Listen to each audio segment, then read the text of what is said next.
على سيدنا محمد يا رب صل وسلم.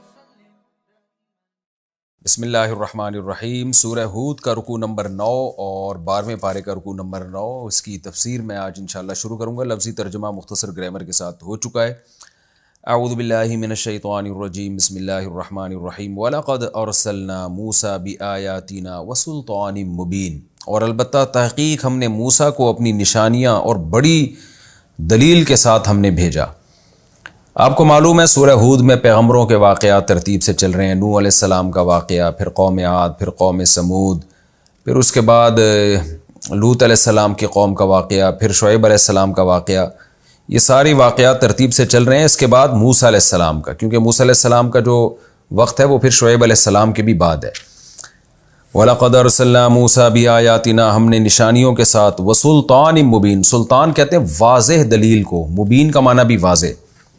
تو بھی آیاتنا سے مراد عام معجزے ہیں اور سلطان مبین سے مراد ہے بہت بڑا معجزہ. تو اکثر مفسرین اس طرف گئے ہیں کہ اس سے مراد ہے جو لاٹھی کو سانپ بنا دینا. اور وہ جو مقابلہ ہوا تھا موسیٰ علیہ السلام کا جادوگروں کے ساتھ، کہ ہزاروں جادوگروں کو موسیٰ علیہ السلام نے ہرا دیا اور سب نے بیک زبان یہ اقرار کیا کہ آپ اللہ کے سچے پیغمبر ہیں. تو اتنی واضح دلائل کے ساتھ ہم نے بھیجا. یہ قرآن کیوں کہہ رہا ہے واضح دلائل کے ساتھ؟ تاکہ آگے جو فرعونیوں کو عذاب ہو رہا ہے اس کی وجہ سمجھ میں آئے کہ اللہ نے فرعون کو آگ میں داخل کیا، فرعون کے پیچھے چلنے والوں کو آگ میں داخل کیا. لوگ یہ نہ سمجھیں کہ اللہ تعالیٰ ظالم ہے. اللہ نے بتا دیا میں نے آگ میں اس لیے داخل کیا کہ میں نے موسیٰ کے برحق ہونے کے صرف نشانیاں نہیں بلکہ بہت بڑی بڑی نشانیاں دے کے موسیٰ کو بھیجا ہے میں نے. تو پھر تو بنتی ہے، آگ بنتی ہے کہ جو نہیں مانے گا پیغمبر کی وہ حقیقت میں اللہ کا انکار کر رہا ہے. جو اللہ کی نہیں مانے گا اس کا ٹھکانہ جہنم کی آگ ہی ہو سکتی ہے. الی فرعون، فرعون کی طرف، وملئہ اور اس کے درباریوں کی طرف، یعنی جو بڑے بڑے وزراء اور سردار تھے. فاتبعوا امر فرعون، ان سب نے فرعون کے حکم کو مانا، پیغمبر کی بات نہیں مانی. وما امر فرعون برشید، اور فرعون کا جو حکم تھا، فرعون کا جو معاملہ تھا وہ درست نہیں تھا.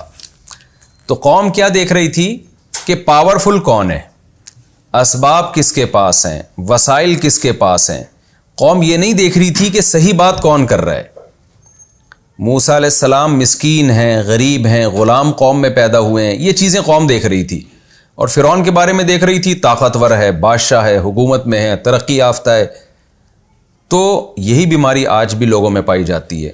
لوگ یہ نہیں دیکھ رہے ہوتے کہ صحیح بات کون کر رہا ہے. تبھی تو دیکھیں نا مولویوں کا مذاق اڑاتے ہیں، ان کو کیا پتا نالج کا، ان کو کیا پتا دنیا کا. بھئی بات صحیح کون کر رہا ہے اس کو نہیں دیکھا جاتا. ترقی دیکھی جاتی ہے، وسائل کس کے پاس ہیں، ترقی کس کے پاس ہے. تو قرآن نے اس کا جواب دے دیا. انہوں نے فرعون کو فالو کیا. وما امر فرعون برشید، حالانکہ فرعون کا حکم ٹھیک نہیں تھا. ٹھیک ہوتا تو پھر صحیح ہے، کوئی بات نہیں.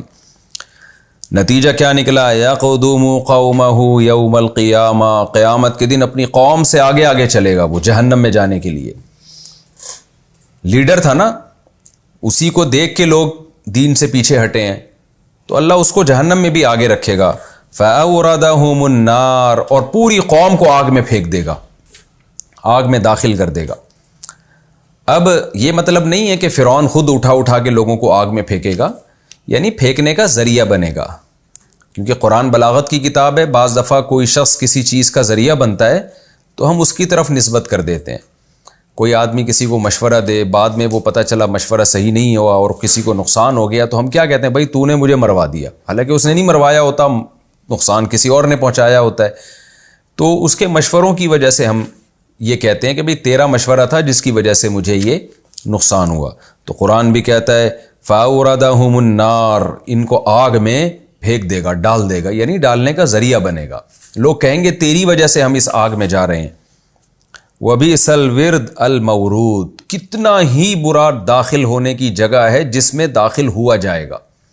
یعنی جہنم کتنی بری جگہ ہے جس میں کوئی داخل ہو. وَأُتْبِعُوا فِي هَذِهِ لَعْنَةً، اور اس دنیا میں بھی ان کے پیچھے لعنت چلائی گئی ہے. بعض لوگ ایسے ہوتے ہیں کفر پہ ان کی موت واقع ہوتی ہے، لیکن کوئی ایسے کارنامے کر کے گئے ہوتے ہیں کہ ٹھیک ہے آخرت میں ان کا ٹھکانہ اچھا نہیں ہے، لیکن دنیا میں ان کو اچھے ناموں سے یاد کیا جاتا ہے. جیسے بعض سائنسدان ہیں انسانیت کی خدمت کر کے گئے مگر خدا کو نہیں مانتے تھے, ان کو کفر کی سزا ملے گی, لیکن جب ان کا نام آتا ہے تو لوگ ان پہ لعنتیں نہیں بھیجتے, لوگ ان کو برے الفاظ سے یاد نہیں کرتے. لیکن فرعون جو تھا اس کا حشر یہ ہوا کہ جس دنیا کی خاطر اس نے موسیٰ کلیم اللہ کو ناراض کیا, اس دنیا میں بھی اس کو لعنت ہی ملی ہے. کوئی دنیا میں ایک فرد بھی ایسا نہیں ہوگا جو فرعون کا تذکرہ اچھے الفاظ سے کرتا ہو کہ بھئی ایک اچھا انسان تھا جس نے انسانیت کی خدمت کی یا کوئی اچھی گورنمنٹ کی اس نے چلائی. کوئی بھی ایسا نہیں ہے. اللہ فرماتے ہیں دنیا میں بھی لعنت و یوم القیامہ, اور قیامت کے دن بھی لعنت.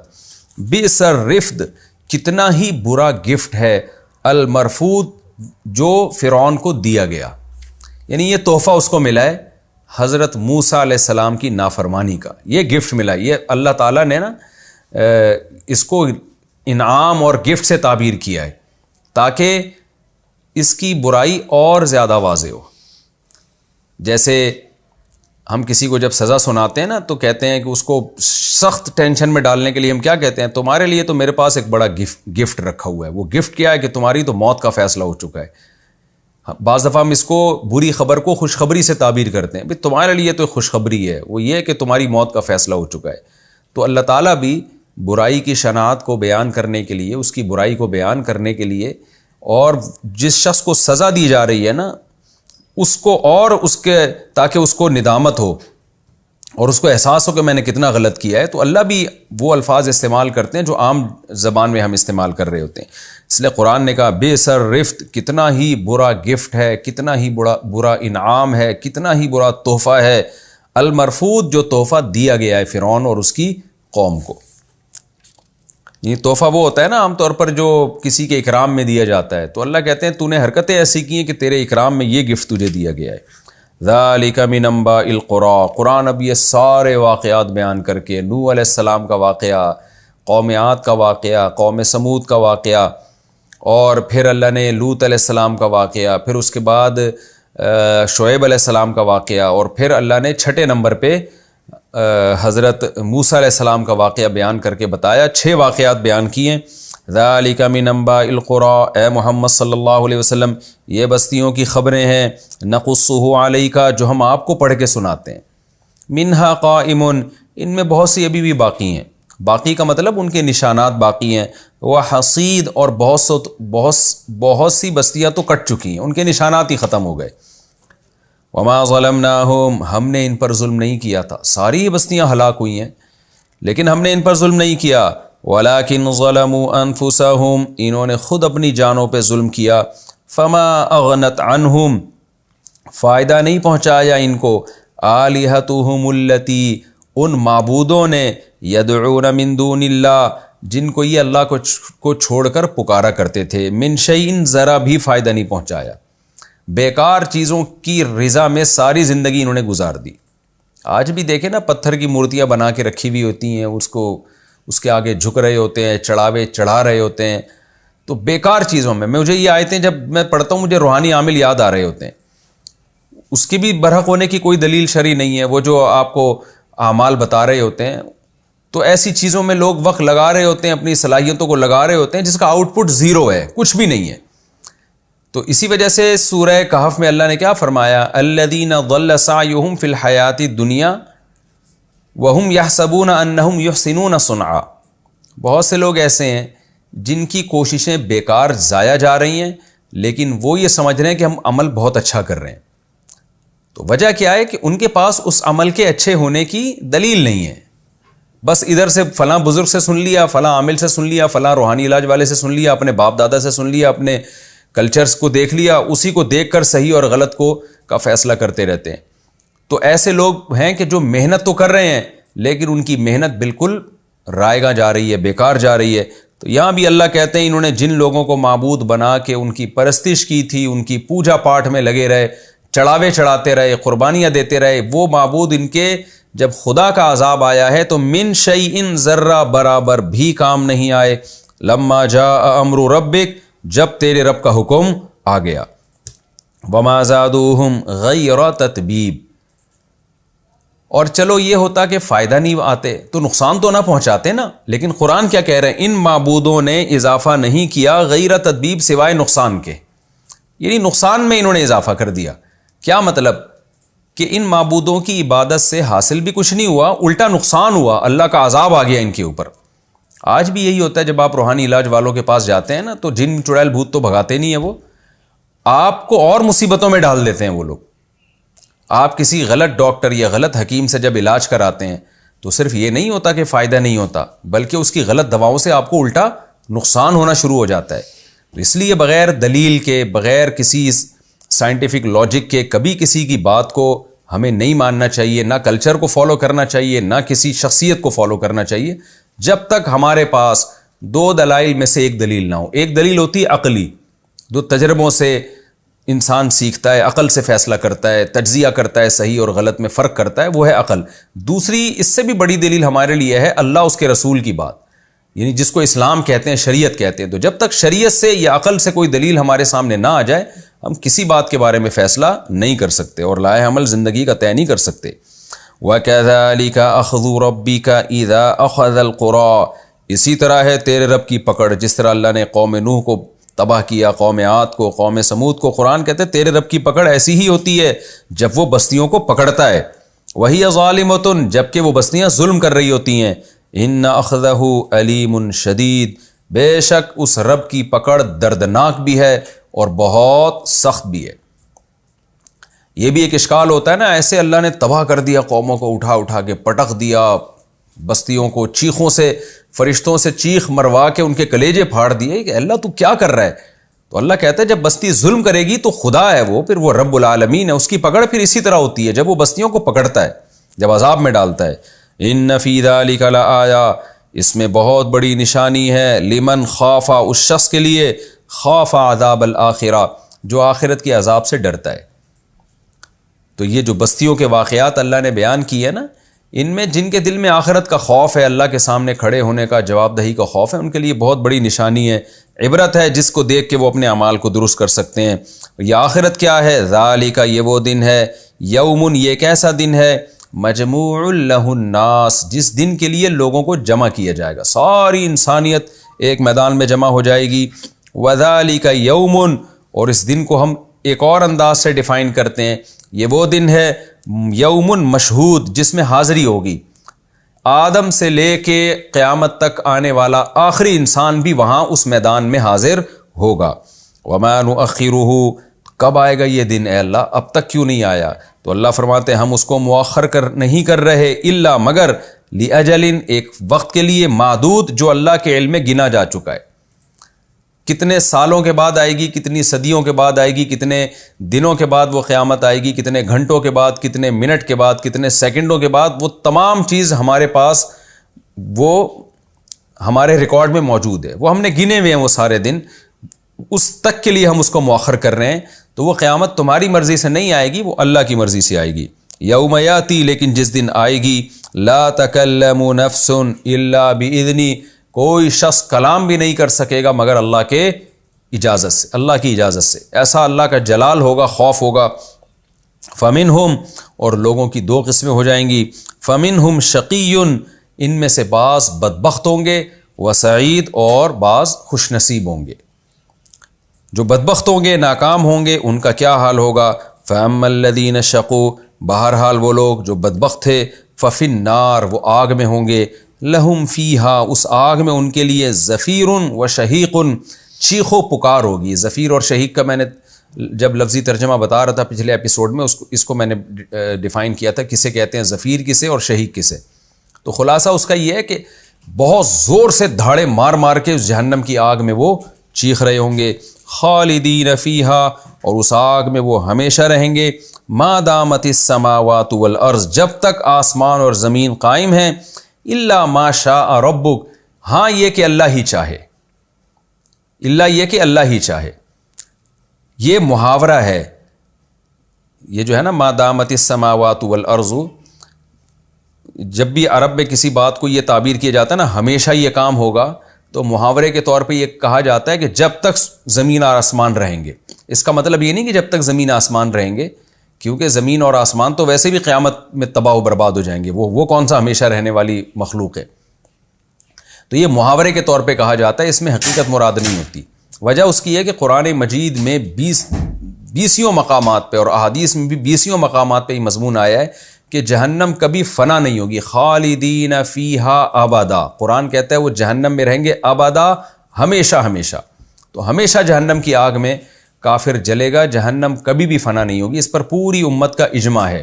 اور نبی صلی اللہ علیہ وسلم نے فرمایا لا تجتمع امتی علی ضلالہ، میری امت گمراہی پہ جمع نہیں ہو سکتی. تو پوری امت کا اجماعی عقیدہ ہے کہ جہنم کبھی ختم نہیں ہوگی.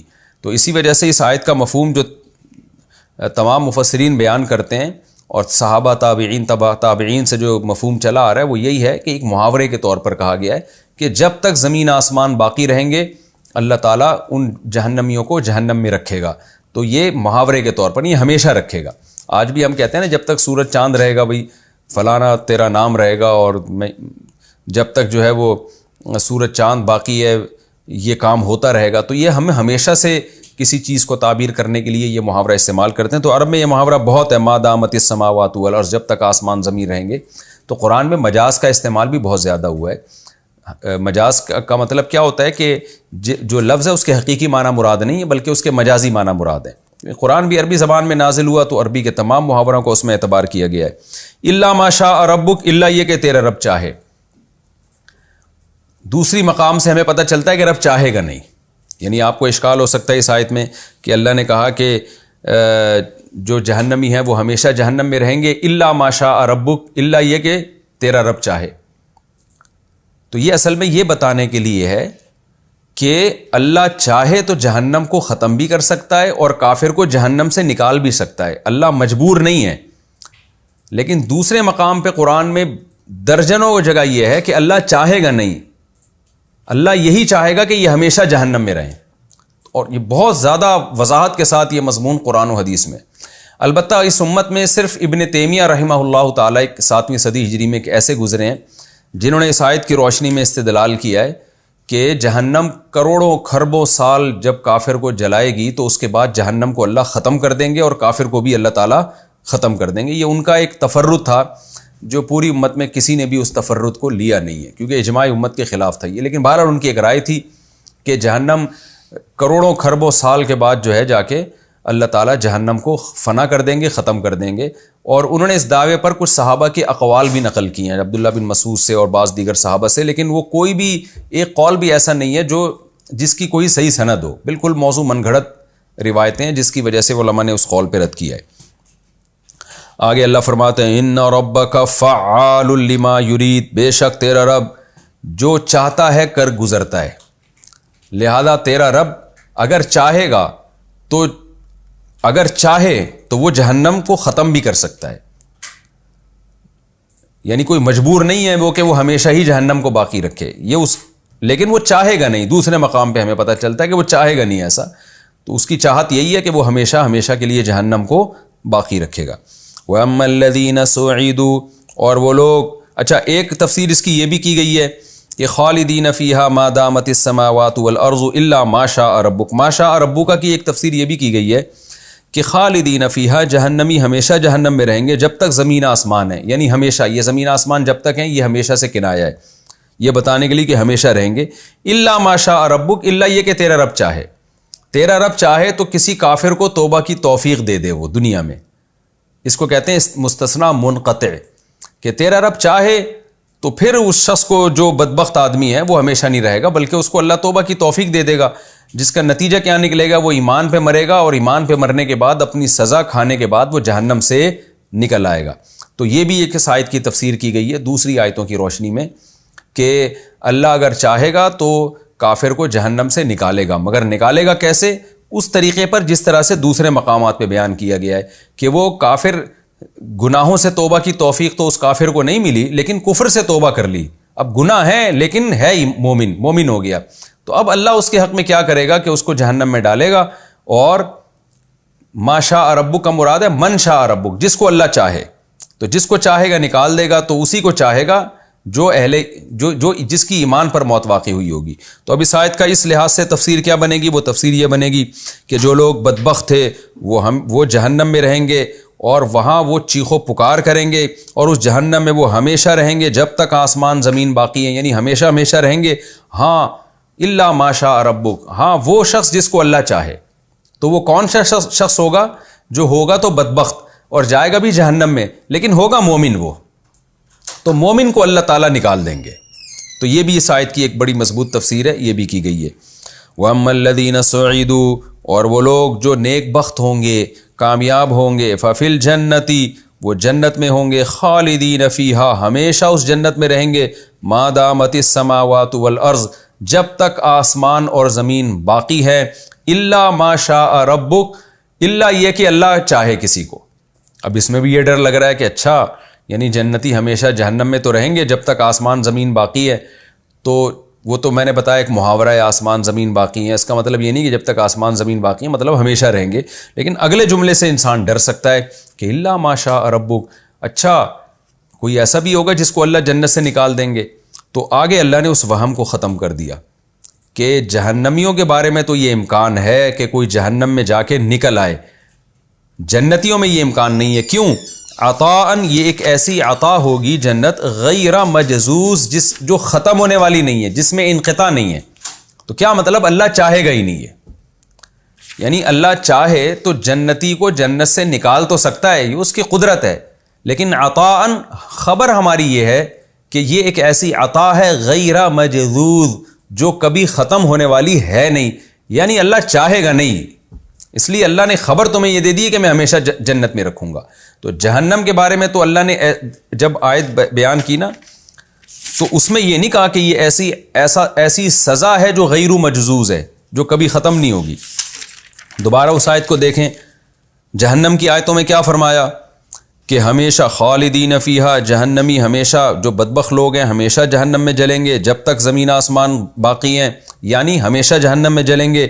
الا ما شاء ربک، سوائے اس شخص کو جس کو اللہ چاہے نکال لے. تو یہ کون ہوگا؟ جو مومن ہوگا جہنمی لیکن ہوگا مومن. کیوں؟ آگے اللہ نے یہ نہیں فرمایا کہ ایک ایسی سزا ہے جو کبھی ختم نہیں ہوگی. کیوں؟ پھر اس کا مطلب یہ ہوتا، یہ وہم ہو سکتا تھا کہ ایک طرف اللہ کہہ رہا ہے کہ جس کو اللہ چاہے گا نکال لے گا، دوسری طرف اللہ کہہ رہا ہے کہ ہمیشہ ہی جہنم میں رہیں گے. وہ ایک عذاباً غیر مجزوز، ایسا عذاب ہوگا جو کبھی ختم ہی نہیں ہوگا. تو یہاں یہ الفاظ نہیں ہیں. لیکن جنت کا جب اللہ نے بیان کیا کہ جس کو چاہے گا اللہ جنت سے نکال بھی سکتا ہے، لیکن ساتھ میں تسلی دے دی عطاءً، یہ ایک ایسی عطا ہے غیر مجزوز جو کبھی ختم نہیں ہوگی. یعنی اللہ کو قدرت تو ہے نکالنے کی، لیکن ہم تمہیں خبر دے رہے ہیں کہ نکالیں گے نہیں ہم. لیکن جہنم کے بارے میں ایسے الفاظ نہیں ہیں. وجہ اس کی واضح ہے کہ جہنم میں واقعی میں اللہ تعالیٰ بہت سارے جہنمیوں کو اللہ تعالیٰ جہنم سے نکالیں گے. یہ وہ لوگ ہوں گے جو اپنے گناہوں کی وجہ سے جہنم میں گئے یا کفر کی وجہ سے گئے، لیکن موت سے پہلے انہوں نے کفر سے توبہ کر لی تھی. فَلَا تَكُ فِي مِرْيَةٍ مِّمَّا يَعْبُدُ هَؤُلَاءِ، بس اے محمد صلی اللہ علیہ وسلم، جن معبودوں کی یہ لوگ عبادت کر رہے ہیں آپ ان کی طرف سے شک اور تردد میں نہ رہیں. یعنی اتنے واقعات بھی ہم نے آپ کو سنا دیے بت پرستوں کے، سب کو اللہ نے تباہ کیا، اور ہم نے یہ بھی بتا دیا کہ جو بت پرست اور کافر ہے اس کا انجام کتنا بھیانک ہے. لہذا اب آپ کو ان کے مذہب کے باطل ہونے میں کوئی شبہ نہیں ہونا چاہیے. یہ کیوں عبادت کر رہے ہیں؟ پھر سوال پیدا ہوتا ہے اتنی بڑی قوم بتوں کو پوجتی کیوں ہے؟ اتنی بڑی قوم شرک کر کیوں رہی ہے؟ تو اللہ نے اس کا جواب دے دیا، ما یعبدون الا کما یعبد آباؤہم من قبل. اپنے باپ دادوں کو فالو کر رہے ہیں، یہ کلچر کی وجہ سے ایسا کر رہے ہیں. وَإِنَّا لَمُوَفُّوهُمْ، لیکن ہم پورا بدلہ دیں گے ان کو، نصیبہم، ان کا حصہ جو عذاب کا حصہ ہے، غیر منقوص، کمی کیے بغیر. ان کو اس کا پورا عذاب قیامت کے دن ملے گا، اس کی سزا ملے گی پوری. یہ ہمارا رکوع نمبر 9 الحمدللہ سورہ ہود کا کمپلیٹ ہوا. اس میں بھی وہی مضمون ہے، اللہ تعالیٰ نے موسیٰ علیہ السلام کو فرعون کے پاس بھیجا اور فرعون پوری قوم کو لے کے جہنم میں ڈال دے گا، کیسے دریا میں غرق کر دیا. ہمیں سبق کیا ملتا ہے کہ خدا را ہم ترقی یافتہ قوموں کو غلط چیزوں میں فالو نہ کریں. آج ہم نے کیا کر دیا، ہماری ینگ جنریشن انگریزوں کے پیچھے چل رہی ہے، یورپ کے پیچھے چل رہی ہے، کافر کے پیچھے چل رہی ہے، امریکنز کے پیچھے چل رہی ہے، یہ نہیں دیکھ رہے کہ کس چیز میں وہ صحیح ہیں، کس چیز میں وہ غلط ہیں، بس چونکہ وہ ترقی یافتہ ہیں لہذا وہ صحیح ہیں، ہر چیز میں وہ صحیح ہیں۔ تو ایسا نہیں ہوتا، ایسا نہ ہو کہ وہ جہنم کا ایندھن بنے اور آپ کو بھی اپنے ساتھ جہنم کا ایندھن بنا دیں۔ ترقی یافتہ تو فرعون تھا، موسیٰ علیہ السلام تو ترقی یافتہ نہیں تھے، لیکن حق پر موسیٰ علیہ السلام تھے۔ تو قرآن کہہ رہا ہے فرعون جہنم میں خود بھی جائے گا اور اپنے ساتھ ایک پوری قوم کو جہنم کا ایندھن بنا دے گا۔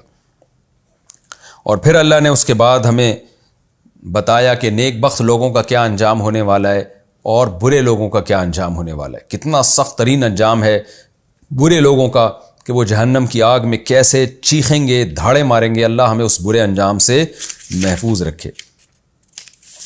اب ہم آگے چلتے ہیں اگلے رکوع کی طرف۔ اب میں سورہ ہود کا یہ آخری رکوع ہے، 10واں رکوع، اور 12ویں پارے کا بھی 10واں رکوع ہے، تو سورہ ہود کا یہ آخری رکوع ہے اور 12ویں پارے کا 10واں رکوع۔ تو اس کا ہم پہلے لفظی ترجمہ مختصر گرامر کے ساتھ، پھر انشاءاللہ اس کی تفسیر ہوگی۔ بسم اللہ الرحمن الرحیم۔ وَلَقَدْ آتَيْنَا مُوسَى الْكِتَابَ، تحقیق ہم نے موسیٰ کو کتاب دی، فَاخْتُلِفَ فِيهِ، اختلاف کیا گیا اس میں۔ اختلف تھا اصل میں فعل مجہول ہے، اکتسبہ کی طرح، اس میں بھی اختلاف کیا گیا۔ وَلَوْلَا كَلِمَةٌ سَبَقَتْ مِن رَبِّكَ، اگر وہ ایک کلمہ نہ ہوتا جو تیرے رب کی طرف سے سبقت کر چکا ہے، جو پہل کر چکا ہے۔ ایک کلمہ ہے اللہ کا کہ وہ کلمہ جو اللہ، یہ بار بار قرآن میں یہ آیت آتی ہے کہ وہ کلمہ کیا ہے کہ ایک وقت پر ہم نے ان کو سزا دینی ہے، حساب کتاب کا ایک وقت متعین ہے۔ اس کے خلاف کبھی کبھار ہوتا ہے، دنیا میں بھی عذاب آ جاتے ہیں، لیکن اصل میں ایک دن ہے جس میں سب کو حساب و کتاب دینا ہے۔ اگر وہ کلمہ تیرے رب کی طرف سے نہ ہوتا، لَقُضِيَ بَيْنَهُمْ، تو لوگوں کے درمیان فیصلہ کر دیا جاتا، یعنی عملی فیصلہ کر دیا جاتا۔ حق اور باطل کا زبانی فیصلہ تو اللہ نے کر دیا ہے قرآن میں اور تورات اور انجیل میں بتا دیا صحیح کیا ہے غلط کیا ہے، لیکن عملی فیصلہ کہ بروں کو سزا دے اور اچھوں کو اچھا انجام دے، یہ فیصلہ ان کے درمیان کر دیا جاتا اگر وہ کلمہ نہ ہوتا۔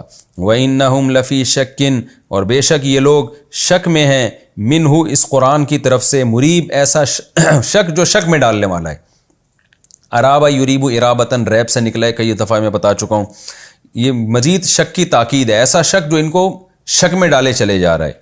وَإِنَّ كُلًّا، اور بے شک سب کے سب، لما، البتہ ضرور، یہ لما تاکید کے لیے آتا ہے بعض دفعہ، لَيُوَفِّيَنَّهُمْ، ضرور بھی ضرور اللہ ان کو پورا پورا بدلہ دے گا۔ وفا یوفی توفیتاً، پورا پورا بدلہ چکانا، نون تاکید کے لیے۔ ربو کا، تیرا رب، اعمالہم، ان کے اعمال کا، تمام کے تمام قوموں کو، لوگوں کو تیرا رب ضرور بھی ضرور پورا پورا بدلہ چکا کے دے گا۔ انہو، بے شک وہ رب، بما یعملون، ان اعمال سے جو یہ لوگ کر رہے ہیں، خبیر، باخبر ہے۔ فاستقم، بس ہے محمد صلی اللہ علیہ وسلم، اب چونکہ صورت ختم ہو رہی ہے، اچھا میں تفسیر کی طرف آ جاتا ہوں غلطی سے۔ فاستقم، بس آپ استقامت سے رہیے، قائم رہیں دین پر، کما امرتا، جیسے کہ آپ کو حکم دیا گیا ہے۔ ومن تابا، اور وہ لوگ بھی استقامت سے رہیں جو توبہ کر چکے ہیں، معاکا، آپ کے ساتھ، یعنی آپ کے ساتھ وہ بھی اللہ کی طرف رجوع کر چکے ہیں۔ ولا تطغوا، اور تم سب سرکشی مت کرو۔ انہو، بے شک وہ اللہ، بما تعملون، جو عمل تم کر رہے ہو، بصیر، اس کو دیکھ رہا ہے۔ ولا ترکنوا، رکینا یرکنو کا معنی ہوتا ہے مائل ہونا۔ ولا ترکنوا، اور مائل مت ہو، الی الذین ظلموا، ان لوگوں کی طرف جو ظالم ہیں، فتمسکم النار، تو چھو لے گی تم کو آگ۔ مسا یمسو، چھونا، تو تمسو تضریبو کی طرح ہے، چونکہ النار مؤنث ہے عربی میں۔ فتمسکم النار، تو تمہیں چھو لے گی آگ۔ وما لکم من دون اللہ، اور نہیں ہوگا تمہارے لیے اللہ کے علاوہ، من اولیاء، کوئی دوست، ثم لا تنصرون، پھر اس کے بعد تمہاری مدد بھی نہیں کی جائے گی۔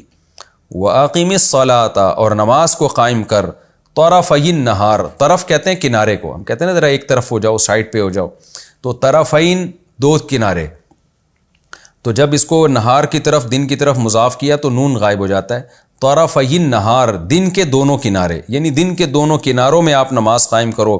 وَزُلَفًا مِّنَ اللَّيْلِ، اور رات کے کچھ حصوں میں، زلفہ کی جمع زلف آتی ہے، زلفہ بھی حصے کو کہتے ہیں، زلفم، زلف، زلفہ کی جمع، تو زلفا من اللیل، اور رات کے حصوں میں بھی نماز قائم کرو۔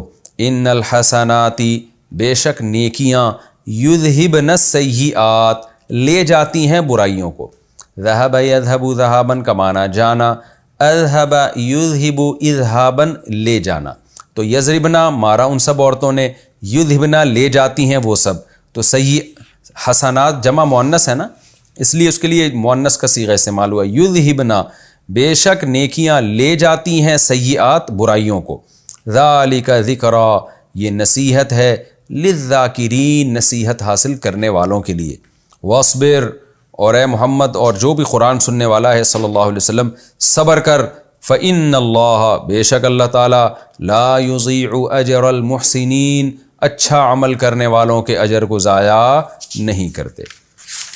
فلولا کان من القرون پس ایسا کیوں نہ ہوا، کان من القرون بستیوں میں سے جن کا پہلے تذکرہ ہو چکا ہے، من القرون من قبلکم جو تم سے پہلے بستیاں گزر چکی ہیں، اولو بقیت عقل والے لوگ کیوں نہ ہوئے۔ بقیہ کا معنی ہوتا ہے جو سمجھدار لوگ ہیں یا قوم کے جو خیار اچھے لوگ، تو اولو معنی والا، بقیتن اولو بقیتن پچھلی قوموں میں جو تم سے پہلے گزر چکی ہیں ان میں اچھے لوگ کیوں نہ ہوئے، یہ ترجمہ ہوگا اس کا، ایسے اچھے ینہونا جو روکتے، عن الفساد فی الارض زمین میں فساد مچانے سے۔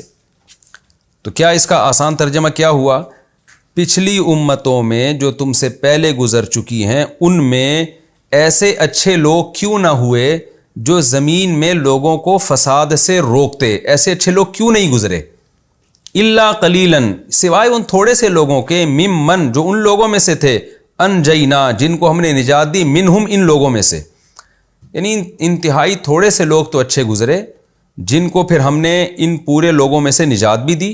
لیکن ایسا کیوں نہ ہوا کہ ایک بڑی تعداد میں اچھے لوگ ہوتے جو لوگوں کو زمین میں فساد سے روکتے، ایسا کیوں نہیں ہوا۔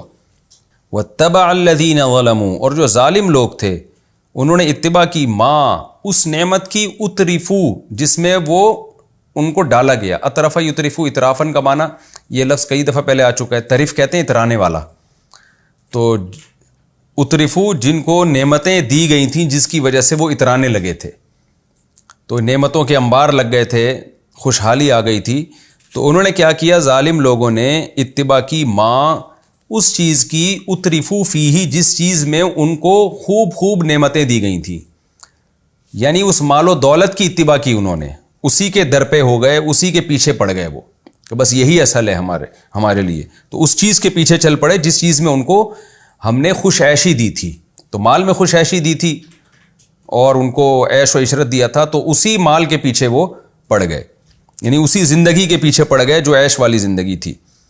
وَكَانُوا مُجْرِمِينَ اور تھے وہ لوگ مجرم۔ وَمَا كَانَ رَبُّكَ اور نہیں ہے تیرا رب، لِيُهْلِكَ الْقُرَىٰ ایسا کہ وہ بستیوں کو ہلاک کر دے۔ میں نے کئی بار بتایا ہے نا، کانا کے بعد جب لی آتا ہے، لام زیر لی آئے گا تو اس کا عام ترجمہ کیا ہوگا، ایسا ہے ہی نہیں کہ وہ ایسا کر لے۔ دیکھیں اگر یہ ہوتا نا مَا كَانَ رَبُّكَ مُهْلِكَ الْقُرَىٰ تو اس کا ہم ترجمہ کرتے نہیں ہے تیرا رب مُهْلِكَ الْقُرَىٰ بستیوں کو ہلاک کرنے والا، لیکن جب آ گیا لام تو اس کا مطلب وہ ایسا ہے ہی نہیں کہ بستیوں کو ہلاک کر دے، یہ اس کی عادت ہی نہیں ہے، وہ کر ہی نہیں سکتا ایسے۔ وَمَا كَانَ رَبُّكَ اور نہیں ہے تیرا رب لِيُهْلِكَ الْقُرَىٰ کہ وہ بستیوں کو ہلاک کر دے، بِظُلْمٍ کسی ظلم کی وجہ سے، گناہ کی وجہ سے، وَأَهْلُهَا مُصْلِحُونَ جبکہ اس بستیوں والے مصلحون اصلاح میں لگے ہوئے ہوں۔ تفسیر میں انشاءاللہ اس کی ڈیٹیل آئے گی۔ وَلَوْ شَاءَ رَبُّكَ اور اگر تیرا رب چاہتا، لَجَعَلَ النَّاسَ بنا دیتا لوگوں کو، أُمَّةً وَاحِدَةً ایک امت، وَلَا يَزَالُونَ لیکن یہ لوگ ہمیشہ رہیں گے مختلفین اختلاف کرنے والے۔ زال یزالو کئی بار یہ لفظ آ چکا ہے، جب زال یزالو کے شروع میں لام آتا ہے تو اس کا معنی ہوتا ہے کنٹینیو ایک کام ہونا، تو لا یزالون کنٹینیو یہ لوگ لگے رہیں گے مختلفین اختلاف کرنے میں، الا من رحم ربک ہاں وہ شخص جس پر تیرا رب رحم کرے وہ اختلاف نہیں کرے گا بلکہ وہ دین برحق پہ ہی قائم رہے گا۔ وَلِذَالِكَ خَلَقَهُمْ اور اسی اختلاف کے لیے خَلَقَهُمْ اللہ نے ان کو پیدا کیا ہے، اسی لیے پیدا کیا ہے کہ ان میں یہ اختلاف باقی رہے۔ وَتَمَّتْ كَلِمَةُ رَبِّكَ اور تیرے رب کا جو کلمہ ہے وہ پورا ہو کر رہے گا، تمام ہو کر رہے گا۔ وہ کلمہ کیا ہے؟ یعنی تیرے رب کی جو بات ہے جو اس نے تقدیر میں لکھ دی ہے وہ پورا ہو کے رہے گی، پوری ہو کے رہے گی۔ وہ بات کیا ہے؟ لَأَمْلَأَنَّ مَلَأَ يَمْلَأُ کا معنی ہوتا ہے بھرنا، تو لام تاکید کے لیے شروع میں، نون بھی آخر میں تاکید کے لیے، لَأَمْلَأَنَّ میں ضرور ضرور بھر دوں گا جہنم کو، جہنم من الجنتی جنات سے بھی، والناسی اور لوگوں سے بھی، اجمعین ان سب کے سب سے، یعنی جنات اور انسان ان دونوں، یہاں اجمعین سے مراد سارے جنات اور سارے انسان نہیں ہیں، کیونکہ سارے جنات سارے انسان تو نہیں جہنم میں جائیں گے نا، یہاں مطلب یہ اجمعین کے جنات اور انسانوں سے بھروں گا، یعنی اجمعین سب سے، یعنی سب کا مطلب جنات بھی ہوں گے اس میں، انسان بھی ہوں گے، ایسا نہیں ہوگا کہ صرف جنات ہو یا انسان نہ ہو، یا صرف انسان ہو یا جنات نہ ہو، دونوں قوموں سے میں، دونوں قسم کی مخلوق سے میں جہنم کو بھروں گا۔ وَكُلًّا اور تمام کی تمام بستیاں، نقص علیک، وَكُلًّا نقص علیک، اور ان تمام جن کا پیچھے ذکر ہو چکا ہے نا، ہم آپ کو ان کا واقعہ پڑھ کے سناتے ہیں، من انباء الرسل جو پیغمبروں کی خبروں میں سے ہیں، یعنی پیغمبروں کی خبروں میں ہم ان تمام کی خبریں جو ہم آپ کو بتا رہے ہیں، ان کا واقعہ ہم آپ کو پڑھ کے سناتے ہیں، یہ وہ واقعات ہیں، نثبت بہ، جن واقعات کے ذریعے، ثبت یثبت کا معنی ہوتا ہے ثابت قدم کرنا، باب تفعیل ہے، سبح یسبح کی طرح، ہم ثابت قدم رکھتے ہیں فؤادک، آپ کے دل کو، یعنی یہ وہ تمام واقعات انبیاء کے ہم آپ کو سناتے ہیں جن کے ذریعے، کلن کا معنی ہوتا ہے تمام کے تمام، تمام کے تمام واقعات انباء الرسل پیغمبروں کی خبروں میں سے ہم آپ کو سناتے ہیں، کون سے واقعات؟ وہ واقعات، نثبت بہ فؤادک، جس کے ذریعے ہم آپ کے دل کو مضبوط کر دیتے ہیں، وجاءک فی ہذہ الحق، اور آ چکا ہے آپ کے پاس اس میں، یعنی اس قرآن میں، حق، وموعظۃ اور نصیحت، وذکرا، ذکرا بھی نصیحت کو کہتے ہیں، واعظ کا معنی بھی نصیحت، اور اردو میں دونوں کا ایک ہی ترجمہ ہوگا، وموعظۃ وذکرا، نصیحت للمؤمنین، ایمان والوں کے لیے، وقل، اور اے نبی آپ کہہ دیجئے، للذین، ان لوگوں سے، لا یؤمنون، جو ابھی بھی ایمان نہیں لے کر آتے، ان سے کیا کہہ دیجئے، اعملوا علی مکانتکم، تم اپنی جگہ پر عمل کرتے رہو، انا، بے شک ہم، اصل میں تھا اننا، بے شک ہم، عاملون، ہم بھی عمل کر رہے ہیں، وانتظروا، اور تم بھی انتظار کرو، انا منتظرون، ہم بھی منتظر ہیں، ہم بھی انتظار کر رہے ہیں، وللہ غیب السماوات والارض، اور اللہ کے لیے ہی ہے آسمانوں اور زمین کا غیب، غیب کا علم اللہ کے پاس ہے، وإلیہ یرجع الامر، اور تمام امور اسی کی طرف لوٹائے جائیں گے، فاعبدہ، پس اے مخاطب یا اے محمد صلی اللہ علیہ وسلم آپ اسی کی عبادت کریں، وتوکل علیہ، اور اسی اللہ پر اعتماد کریں، وما ربک بغافل، اور نہیں ہے تیرا رب غافل، عما تعملون، ان اعمال سے جو تم کر رہے ہو، عما اصل میں تھا عن ما، ان اعمال سے رب تیرا غافل نہیں ہے جو اعمال تم کر رہے ہو۔ تو یہ ہمارا لفظی ترجمہ الحمدللہ سورہ ہود کا آخری رکوع کا مکمل ہو چکا، اگلے ایپیسوڈ میں انشاءاللہ میں سورہ ہود کے آخری رکوع کی تفسیر پیش کروں گا، 10ویں رکوع کی۔ اللہ تعالی ہمیں سمجھنے کی اور عمل کی توفیق عطا فرمائے، وما علینا الا البلاغ۔